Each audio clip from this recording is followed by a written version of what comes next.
निपुण महाराष्ट्र अभियानांतर्गत इयत्ता दुसरी भाषा विषयातील लेखन कौशल्य अध्ययन स्तर 2 वर्णमाळेतील अक्षरे पाहून लिहितो यासाठी पुढील स्तरावर पोहोचण्यासाठी आज आपण एक खूप महत्त्वाचा आणि मनोरंजक विषय शिकणार आहोत।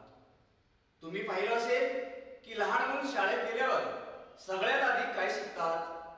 बरोबर, अक्षर। तर आपण आज याच अक्षरांचा लेखन अगदी सोप्या प्रकारे कसं करायचं आहे हे आपण पाहणार आहोत। म्हणजे अक्षरं पाहून कशी लिहायची। तयार आहात ना तुम्ही? शाबास। तुम्हाला माहित आहे का, आपण कोणत्याही भाषेचा अभ्यास करताना सर्वात आधी अक्षराची ओळख का करून घेतो? बरोबर, कारण ही अक्षरं प्रत्येक शब्दाचा आणि वाक्याचा पाया आहे। जसजसं आपण ही अक्षर ओळखायला लागतो तसतसं आपल्याला लिहायला आणि वाचायला सोपं जातं। अक्षर लेखनासाठी अत्यंत महत्त्वाचे म्हणजे अक्षरांचे अवयव।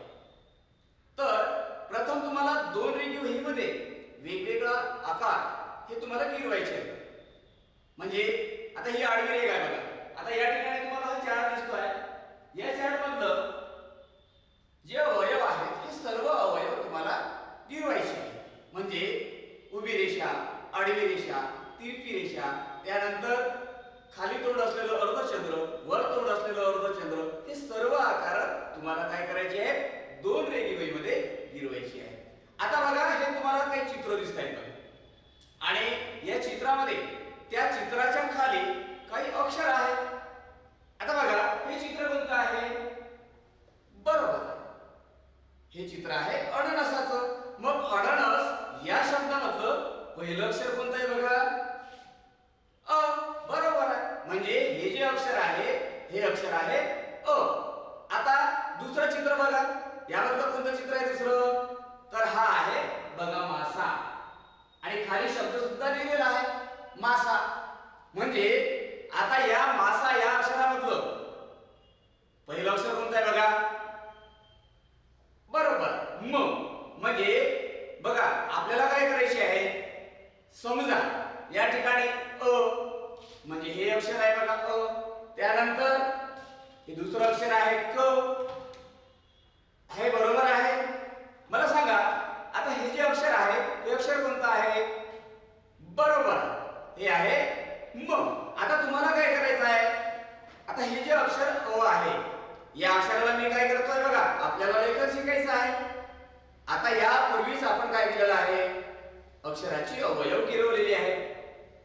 तर आपल्याला आता हे जे अक्षर आहे अ, हे अक्षर मी आता तुम्हाला हवेमध्ये लिहून दाखवतोय। तुम्हाला सुद्धा ते हवेमध्ये लिहून दाखवता आलं पाहिजे। आता बघा, मी हवेमध्ये लिहितोय, तुम्ही अगदी बरोबर लक्ष ठेवायचं आहे। बघा, हा पहिला स्ट्रोक झाला, हा दुसरा झाला, नंतर हा तिसरा स्ट्रोक झाला, नंतर हा चौथा स्ट्रोक झाला, आणि ही आडवी रेषा। कोणतं अक्षर झालं हे? अ। तुम्हाला सुद्धा ही सर्व अक्षर काय करायची आहेत? हवेमध्ये लिहायची। आता मी दुसरं अक्षर लिहितो बघा। आता तुम्ही ओळखायचं आहे बघा, मी उभी रेष, नंतर अर्धचंद्र केलेला आहे, आडवी रेष मारली, नंतर उभी रेष मारलेली आहे, आणि नंतर आडवी रेष मारली। कोणतं अक्षर लिहिलं बघा मी हवेमध्ये? हा, बरोबर, म। तुम्हाला सुद्धा काय करायचं आहे? हे ज्या वर्णमालेतील सर्व अक्षर आहेत ना, ही सर्व अक्षर तुम्हाला काय करायची आहेत? प्रथम हवेमध्ये लेखन करायचं आहे। म्हणजे हवेमध्ये आपण जेव्हा बोट फिरवतो तेव्हा त्या अक्षराचं जे लेखन आहे हे लेखन आपल्याला समजते। आता बघा, या ठिकाणी हे जे चित्र आहे म, कुठलं अक्षर आहे हे? म अक्षर आहे। मग आता या म पासून आपल्याला काय करायचं आहे? आता समजा या म ला, याचं जे स्ट्रोक आहे या म चं कसं असेल बघा, मी तुम्हाला काढून दाखवतोय। सर्वप्रथम आपल्याला काय करायचं आहे? म लिहिताना काय करायचं आहे बघा, इथून सुरुवात करायची आपल्याला, इथपर्यंत हा पहिला स्ट्रोक झाला, आणि इथून इथपर्यंत हा दुसरा स्ट्रोक झाला। त्यानंतर आपल्याला काय करायचं आहे? इथून हा तिसरा स्ट्रोक झाला, आणि आता आपल्याला काय करायचं आहे? ही आडवी रेघ मारायची आहे। हे झालेलं आहे आता म। आता समजा शिक्षकांना आणि पालकांना सुद्धा एक विनंती करतोय,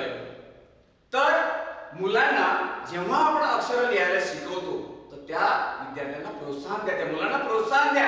अक्षर लिहिताना त्यांच्या चुका काढण्याऐवजी त्यांचं योग्य मार्गदर्शन करा. तुम्ही त्यांना वेगवेगळे कार्ड द्या, चित्राचे कार्ड द्या, अक्षरांचे कार्ड द्या आणि रोज थोडा वेळ बसून त्यांच्यासोबत अक्षरांचा सराव करा. तर मित्रांनो, आज आपण अक्षर पाहून लिहायला शिकलो. मला खात्री आहे तुम्ही रोज याचा सराव करा. लक्षात ठेवा, प्रत्येक मोठा शब्द किंवा वाक्य हे छोट्या अक्षरापासूनच सुरू होत असतं. पुढच्या तासात आपण अजून काही नवीन अक्षरे पाहणार आहोत आणि शब्द सुद्धा शिकणार आहोत. तोपर्यंत तुम्ही लिहत राहा आणि शिकत राहा आणि अक्षरांचा व शब्दांचा 2 रेघीवहीमध्ये लेखनाचा भरपूर सराव करा. धन्यवाद.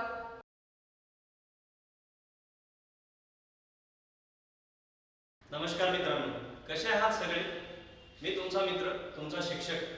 महाराष्ट्र शासनानं पर्यवेक्षकीय अधिकाऱ्यांमार्फत विद्यार्थ्यांच्या स्तर निश्चितीनंतर पुनर्चाचणी घेण्याचे ठरवले आणि तुमची तारांबळ उडाली. तुमच्यापैकी अनेकांचे उच्चार स्पष्ट नसल्यामुळे आणि लेखनातील चुकांमुळे अपेक्षित स्तर टिकवता आला नाही. हे असं तुमच्याही बद्दल नक्कीच घडलं असेल. त्यावरचा उपाय म्हणून आज आपण हा छोटासा व्हिडिओ घेऊन आलो आहोत. आज आपण वर्णमालेतील अक्षरे पाहून लिहायला शिकणार आहोत. चला तर मग सुरू करूया. अक्षरांचे अवयव आणि अक्षरांची उजळणी. मित्रांनो, तुम्हाला आठवतंय का, आपण अ पासून ज्ञ पर्यंतचे अक्षरे शिकलो आहोत. चला आपण थोडी उजळणी करूया. स्क्रीनवरील हे अक्षर तुम्हाला वाचायचे आहे. माझ्या मागे तुम्ही वाचावं. ट, ढ, ठ, छ, श. आता आपण या अक्षरांच्या अवयवांची उजळणी घेऊया. सर्वप्रथम उभ्या रेषा, नंतर आडव्या रेषा, नंतर उजवीकडील तिरपी रेषा, त्यानंतर डावीकडील तिरपी रेषा, त्यानंतर खालच्या दिशेचा अर्धचंद्र, त्यानंतर उजवीकडील अर्धचंद्र, त्यानंतर डावीकडील अर्धचंद्र. अशा पद्धतीने आपण अक्षरांचे अवयव या ठिकाणी लिहून घेतले. आता आपण अक्षरांना लिहायला शिकूया. बघा बरं, हे कशाचं चित्र आहे? अगदी बरोबर, टरबूज. आता हा शब्द कसा लिहायचा ते आपण सर्वप्रथम पाहूया. सर्वप्रथम आपण ट, नंतर र, नंतर बू आणि शेवटी ज. अक्षर टरबूज या चारांना जोडून टरबूज हा शब्द तयार झाला. चला आणखी काही शब्द पाहूया. सांगा बघू, हे चित्र कशाचं आहे? अगदी बरोबर, ढोलकी. आता आपण हा शब्द ढो, ल, की असा लिहूया. आता पुढील चित्र बघा, कशाचं आहे? बछडा. अगदी बरोबर, ब, छ, डा. खूप छान. आता आपण स्वर चिन्ह असलेले 2 आणि 3 अक्षरी शब्द शिकूया. सर्वप्रथम हा शब्द बघा, ही आहे काठी. हा शब्द कसा लिहायचा? अगोदर का, मग ठी, झाला शब्द काठी. आता हा शब्द वाचा, ठिकाण. चला हा शब्द ठी, का, ण असा लिहूया. आता हा शब्द वाचा, आषाढ. चला आता आपण हा शब्द आ, शा, ढ असा लिहूया. आता हे चित्र बघा, कशाचं आहे? टरफल. अगदी बरोबर. अरे, आता हा शब्द थोडा मोठा झालाय, पण घाबरायचं काही कारण नाही. एक एक अक्षर जोडून आपण शब्द लिहूया. सर्वप्रथम ट, र, फ, ल. शब्द झाला टरफल. एका पाठोपाठ आपण आता काही आणखी शब्द घेऊया. ढुमढुम. हे लिहिताना ढू, म, ढू, म. शब्द झाला ढुमढुम. ठणठण. सर्वप्रथम लिहिताना ठ, न, ठ, न. खूपच छान. तुम्ही किती हुशार आहात विद्यार्थ्यांनो. मित्रहो, आज आपण 2, 3 आणि 4 अक्षरी शब्द लिहायला शिकलो आहोत. आता तुमचा थोडासा गृहपाठ घेऊया. तुमच्या आजूबाजूला दिसणारे 2, 3 किंवा 4 अक्षरी शब्द शोधा आणि ते तुमच्या वहीमध्ये सुंदर अक्षरात लिहून ठेवा. तुमच्या आई वडिलांना किंवा मोठ्या भावा बहिणीला हे शब्द लिहून दाखवा. चला आता आपण भेटूया पुढच्या भागात. तोपर्यंत लेखन करत राहा आणि हसत राहा. Bye bye.